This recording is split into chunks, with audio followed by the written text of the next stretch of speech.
Assalamualaikum warahmatullahi wabarakatuh. Bapak dosen yang kami hormati, serta kawan-kawan semua yang kami banggakan. Kami kelompok 8 yang beranggotakan saya Atik Fitria beserta Muhammad Alaika Nasrun Azim dan juga Emi Nurlaini Nihayati Wulida. Pada kesempatan kali ini akan mengulas kisah tentang hijrah ke Habasyah. Pada akhir tahun 4 kenabian, dakwah Nabi Muhammad SAW semakin berat. Beliau dan umatnya mendapat tekanan dari orang-orang kafir Quraisy. Tidak hanya diejek dan dihina, tetapi juga diperlakukan dengan kasar.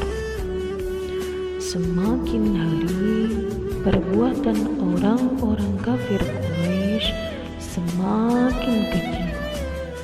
Bahkan umat Islam dikucilkan dari segala kehidupan di Mekah.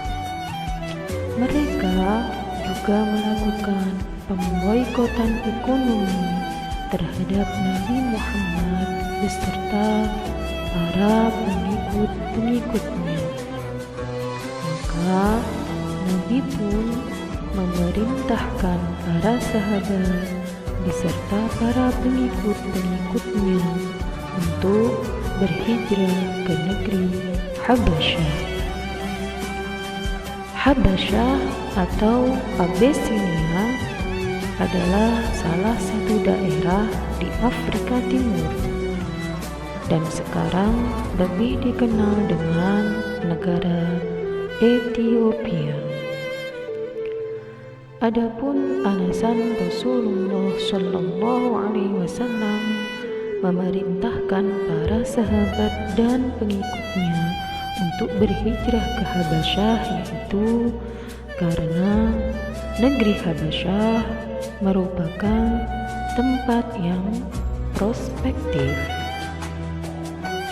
bagi kaum muslimin agar mereka dapat menjalankan ibadah dengan tenang dan damai. Selain itu, negeri Habasyah letaknya mudah untuk dijangkau dan dapat ditempuh dengan transportasi perahu. Dan yang paling penting yakni Raja Habasyah yang bernama Negus atau Raja Najasyi terkenal sangat adil dan bijaksana. Walaupun sang raja dan seluruh penduduk Habasyah beragama Nasrani. Baik, nama saya Emi Nurlaini Nihayati Wulida akan melanjutkan ke makalah sebelumnya. Maka berangkatlah rombongan orang-orang yang berhijrah itu ke Habasyah, negeri impian yang diharapkan dapat memberikan perlindungan kepada kaum muslimin yang tertindas. Terjadi 2 kali gelombang rombongan hijrah para sahabat menuju Habasyah. Rombongan pertama terjadi pada bulan Rajab tahun 5 kenabian atau 615 Masehi. Dan pada hijrah pertama ini diikuti oleh 15 orang sahabat, terdiri dari 10 pria dan 5 wanita.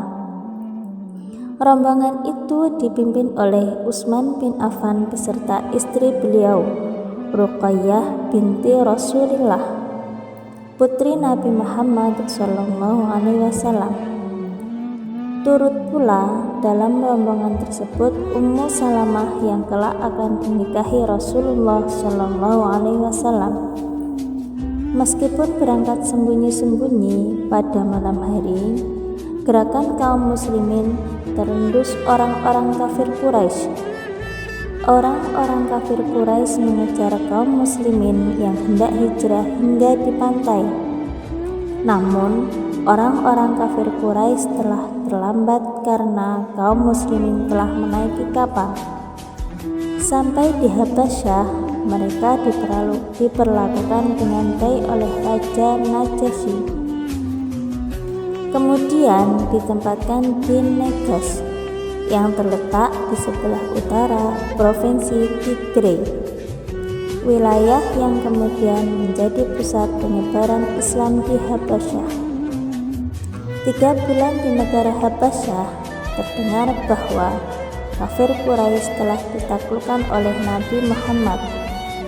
Kemudian mereka kembali ke Makkah. Ternyata berita tersebut adalah kabar bohong. Rombongan ini yang kemudian termasuk juga dalam hijrah ke Habasyah tahap 2. Kaum kafir Quraisy semakin sewenang-wenang dalam merintangi dakwah Nabi Muhammad SAW. Kemudian mereka membuat undang-undang pemboikotan terhadap keluarga Bani Hashim dan Bani Muthalib serta semua pengikut Nabi Muhammad SAW. Undang-undang ini berlaku selama keluarga Bani Hashim dan Bani Muthalib belum menyerahkan Nabi Muhammad SAW pada kaum kafir Quraisy. Kemudian Nabi Muhammad memerintahkan kaum muslimin untuk kembali hijrah ke Habasyah untuk yang kedua kalinya. Pada gelombang hijrah kedua, 101 kaum muslimin yang terdiri dari 83 pria dan 18 wanita. Turut dalam rombongan ini adalah Ja'far bin Abu Thalib, saudara Ali bin Abi Thalib, sekaligus saudara sepupu Rasulullah yang menjadi juru bicara kaum muslimin di Habasyah.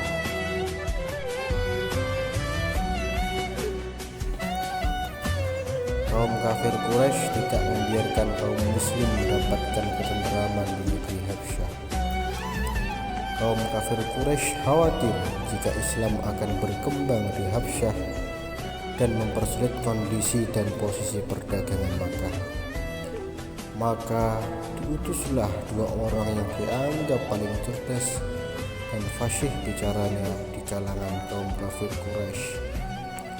Mereka ialah Abdullah bin Abi Rabi'ah dan Amr bin Ash.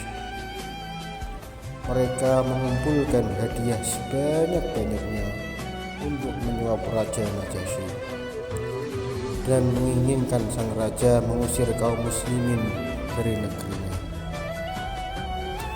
Tidak hanya itu, Abdullah bin Rabi'ah dan Amr bin Ash juga mencoba menghasut Raja Najasyi yang beragama Nasrani atau Kristen tentang pandangan Rasulullah dan kaum muslimin yang mereka anggap melecehkan Nabi Isa alaihissalam.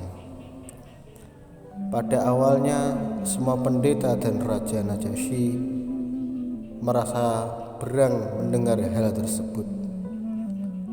Kemudian dipanggillah kaum muslimin dan meminta klarifikasi mereka.